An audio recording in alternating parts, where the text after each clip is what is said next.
हाय दोस्तों। जैसे कि हमने अपने पिछले वीडियो में देखा कि कौन कौन से डोमेन रजिस्ट्रार कंपनीज अवेलेबल है मार्केट में और कहाँ पर अपना आप डोमेन रजिस्टर कर सकते हैं अपने वेबसाइट के लिए। तो यहाँ पर आप पूछोगे, आपने तो यहाँ पर 8 डोमेन के रजिस्ट्रार कंपनीज की लिस्ट दे दी हमें।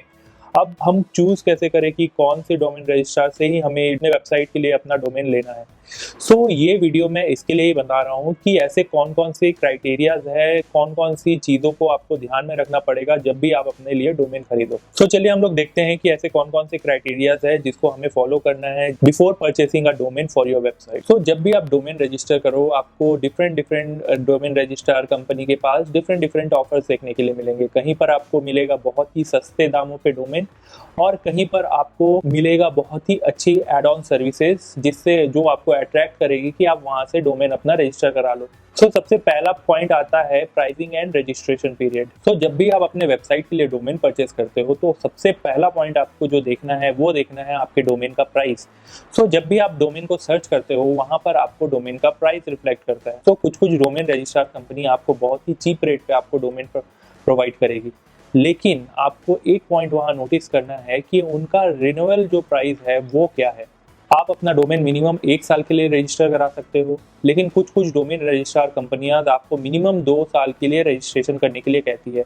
अब यहाँ पर आप देखोगे कि जब भी आप कुछ कुछ डोमेन रजिस्ट्रार कंपनी जैसे गोडैडी हो जाए या फिर ब्लू होस्ट हो जाए या फिर आप बिग रॉक्स हो जाए, कुछ कुछ कंपनियों में आप जब डोमेन रजिस्ट्री करते हो अपने, तो आप जब डोमेन नाम डाल के सर्च करोगे तो उसमें प्राइस दिखाएगा 199 और ओनली 99, लेकिन ये प्राइस उसकी सिर्फ 1 साल की होती है। लेकिन जब आप डोमेन परचेस करने जाते हो तो यहाँ पर आपको इनिशियली 1 साल के लिए तो ये प्राइस दिखाएगा ही, साथ में जब आप उसे परचेस करने के लिए चेकआउट में जाते हो वहां पर ये ऑटोमेटिकली आ जाता है 2 साल, जिसमें से दूसरे साल का रिन्यूअल रेट होता है वो हाई होता है। तो मान लीजिए जैसे आप 99 रुपीज में डोमेन खरीद रहे हो, आपको दिखा रहा है वो 99 रुपीज 1 साल के लिए, लेकिन अब जब चेकआउट में जाते हो तो वही डोमेन प्राइस का प्राइस हो जाता है 1200 या फिर 1900 रुपए, जो आपको 2 साल के लिए मिलती है। तो ये एक ट्रिक है डोमेन रजिस्ट्रार कंपनीज की कि वो पहला साल तो आपको बिल्कुल कम रेट में देती है। ऐसा नहीं है कि वो आपको कम रेट पे बेच रही है, आपको पहला साल वो कम रेट पे दे रही है और जो दूसरे साल आपको कंपलसरी लेना है उसका प्राइस मिला के अगर आप देखो तो ऑलमोस्ट आपको पड़ जाता है वही डोमेन का प्राइस 1000-1200 रुपए का। अगर आप वही चीज 1 साल के लिए सिर्फ 1 साल के लिए लेना चाहते हो तो भी वो डोमेन रजिस्ट्रार आपको प्रोवाइड करेगी, लेकिन उसके बाद भी उसका प्राइस होगा ऑलमोस्ट 600 से 700 रुपए। आप जब भी डोमेन रजिस्ट्री करना चाहो तो सबसे पहले देख लीजिए कि वो डोमेन का रिन्यूअल प्राइस क्या है। जैसे कि आप 1 साल का खरीद रहे हो तो आप 1 साल के लिए परचेस कर सकते हो और उसके साथ आप ऑटोमेटिकली रिन्यूअल का अपडेट डाल दे अपने अकाउंट में, जिससे कि वो ऑटोमेटिकली आपका रिन्यूअल हो जाए विदाउट आपके डोमेन को एक्सपायर किए। इसके बाद दूसरा जो पॉइंट आपको ध्यान देना है वो है आपका डोमेन ट्रांसफर। जब भी आप डोमेन परचेस करते हो वहां पर एक पॉइंट जरूर ध्यान दें कि तो वहां पर डोमेन ट्रांसफर की फैसिलिटी है कि नहीं, क्योंकि जब भी आप एक डोमेन खरीदते हो आप फॉर अ लॉन्ग टर्म के लिए खरीदते हो, तो अगर by chance in any case आपको कहीं बीच में ऐसा लगे कि नहीं ये डोमेन रजिस्ट्रार जो है आपके लिए सही नहीं है, वो सर्विस प्रोवाइड नहीं कर पा रही है, तो उस टाइम पे आपको ये फ्लेक्सिबिलिटी होनी चाहिए कि आप सेम डोमेन को दूसरे डोमेन रजिस्ट्रार के पास ट्रांसफर करते हैं। जनरली इसके लिए कोई एक्स्ट्रा चार्ज नहीं करती है domain registrar, but even though बहुत सारी कंपनियां हैं जो इसके लिए एक्स्ट्रा चार्जेस करती है। प्लस आपका जो डोमेन रजिस्ट्रार का सपोर्ट टीम है वो काफी ज्यादा अच्छा होना चाहिए, जो आप रिव्यूज में देख सकते हो। जब आप कोई भी डोमेन को ट्रांसफर करते हैं तो ये डोमेन रजिस्ट्रार का टेक्निकल सपोर्ट ही आपको काम आने वाला है, क्योंकि वही कोऑर्डिनेट करके दूसरे डोमेन रजिस्ट्रार के पास आपका डोमेन ट्रांसफर करवा सकता है। एक चीज जो आपको ध्यान में रखनी है कि डोमेन खरीदने के 60 दिन तक आप अपना डोमेन ट्रांसफर नहीं कर सकते किसी भी दूसरे डोमेन में, क्योंकि ये ICANN की पॉलिसी में आता है।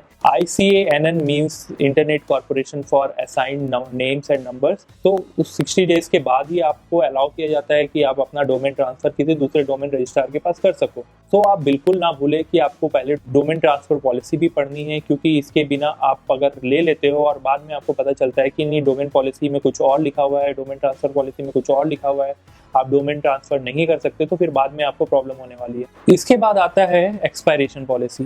आप कभी भी जब भी डोमेन खरीदते हो तो वो मिनिमम 1 साल के लिए आप परचेस करते हो। इसके बाद आप उसको ऑटो रिन्यूअल में डाल सकते हो या फिर आप 2 साल के लिए एक साथ परचेस करते हो। तो ऐसे अगर देखा जाए तो आप टोटल 10 साल के लिए पहली बार में ही वन टाइम में परचेस कर सकते हो।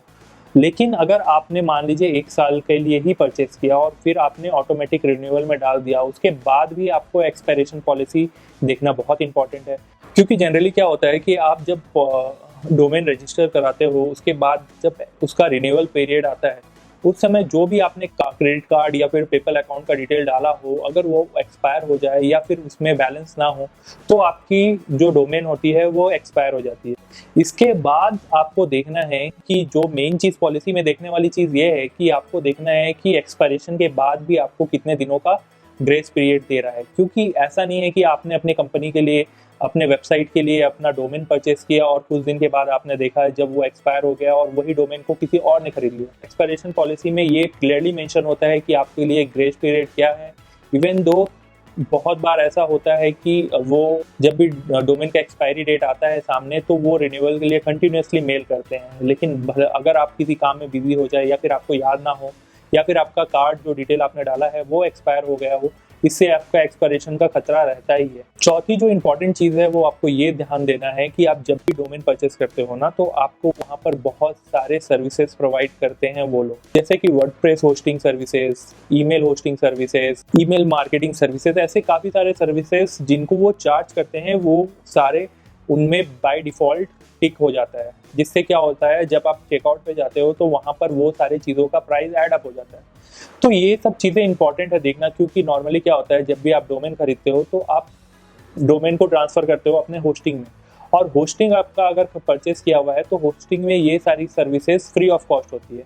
तो इसके लिए आपको कोई भी एक्स्ट्रा सर्विसेज डोमेन से नहीं लेना पड़ता। सो इसके बाद जो पांचवा पॉइंट आता है वो है बैड यूज़र एक्सपीरियंस। तो जनरली आप जब डोमेन खरीदते हो तो डोमेन ट्रांसफ़र की पॉलिसी बिल्कुल ईजी होती है, वो फ्री ऑफ कॉस्ट होती है। डोमेन रजिस्ट्रार कंपनी का काम होता है कि वो अपने वेबसाइट को बिल्कुल ईजी टू यूज़ बनाए, जिससे कि कस्टमर वहाँ पर बार बार आए और वहाँ से परचेस करे। लेकिन कुछ कंपनी के केस में ये बिल्कुल अपोजिट है। कुछ डोमेन रजिस्ट्रार कंपनीज अपने वेबसाइट को इतना क्रिटिकल कर देते हैं कि वहाँ से आप अगर डोमेन खरीदते हो तो डोमेन परचेस करने के बाद अगर डोमेन ट्रांसफ़र करना हो तो आप डोमेन को सिंपली ट्रांसफ़र नहीं कर सकते, आपको अपना डोमेन का नाम चेंज करना ही होता है। सो ये उनकी पॉलिसी होती है, वो जानबूझ के ऐसा करते हैं कि अपने वेबसाइट को इतने क्रिटिकल बना दे कि आप जब डोमेन ट्रांसफ़र करें तो आप सेम नाम से ट्रांसफ़र ना कर पाए, आपको सेटिंग में जाके वहाँ नाम चेंज करना ही पड़ता है। सो सबसे ईजी वे है इस चीज़ को ट्रैक करने के लिए कि आप जो भी डोमेन रजिस्ट्रार कंपनी से डोमेन परचेस करते हैं, पहले उस डोमेन रजिस्ट्रार का रिव्यू चेक कर। इससे क्या होगा कि आपको एटलीस्ट पता चल जाएगा कि कौन सा डोमेन रजिस्ट्रार आपके लिए बिल्कुल परफेक्ट है, कहाँ पर कोई प्रॉब्लम नहीं है, कहाँ से आप लेते हैं तो कौन सी प्रॉब्लम आ सकती है, किस डोमेन रजिस्ट्रार पे आपको बिल्कुल फ्लेक्सिबिलिटी मिल जाएगी, ये सारी बातें। इसके बाद 6 पॉइंट जो आता है वो है हिडन फीस का।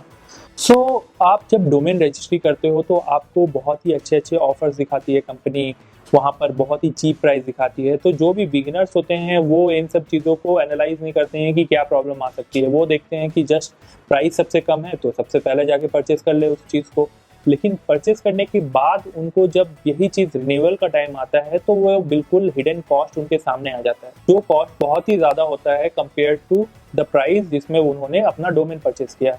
सो ये सारी हिडन चीज़ों को आपको आइडेंटिफाई करना बहुत इंपॉर्टेंट है। सेकेंडली, जब आप डोमेन खरीदते हो और आपको एक पॉइंट में ऐसा लगता है नहीं आपको डोमेन अपना डोमेन रजिस्ट्रार कंपनी को ट्रांसफ़र करना है, उस टाइम पे आपको देखने को मिलता है कुछ कंपनीज पैसे कमाने के चक्कर में इन सब चीज़ों के पीछे भी एक्स्ट्रा कॉस्ट लगा देती है। सो ये सब बातें ध्यान देनी बहुत ज़रूरी है कि हिडन चार्जेस क्या है कि नहीं, ये सारी चीज़ें आप रिव्यूज़ में देखें। उसके बाद जो उनकी पॉलिसीज़ है, आप डोमेन जब भी खरीदते हो तो उसके डोमेन रजिस्ट्रार की पॉलिसीज़ को पढ़ना ना भूलें, बिल्कुल ध्यान से पढ़े कि कौन सा पॉइंट कहाँ पर क्या चीज़ में आपको प्रॉब्लम दे सकता है। So these are the point which you should always keep in your mind, otherwise आप कहीं ना कहीं जाके कोई ना कोई ट्रिक्स में फंस जाओगे और जिसके वजह से आपको बाद में बहुत प्रॉब्लम होने वाली है। क्योंकि मैंने ऐसे बहुत से केस देखे हैं, ऐसे बहुत से मेरे फ्रेंड्स हैं जो इन सब प्रॉब्लम से झेल चुके हैं कि उनको डोमेन ट्रांसफ़र के टाइम पे प्रॉब्लम हो गया, कभी कभी होस्टिंग ट्रांसफ़र के टाइम पे भी प्रॉब्लम हो जाती है। तो ये सारे ट्रिक्स, ये सब बातें आपको ध्यान में रखना बहुत ज़रूरी है। अगर आपको ये वीडियो इन्फॉर्मेटिव लगी है तो आप इस वीडियो को लाइक एंड शेयर कर दें और इस चैनल को सब्सक्राइब कर दें, ताकि आपको आने वाले वीडियो में और भी इस तरह के इन्फॉर्मेशन मिलते रहे।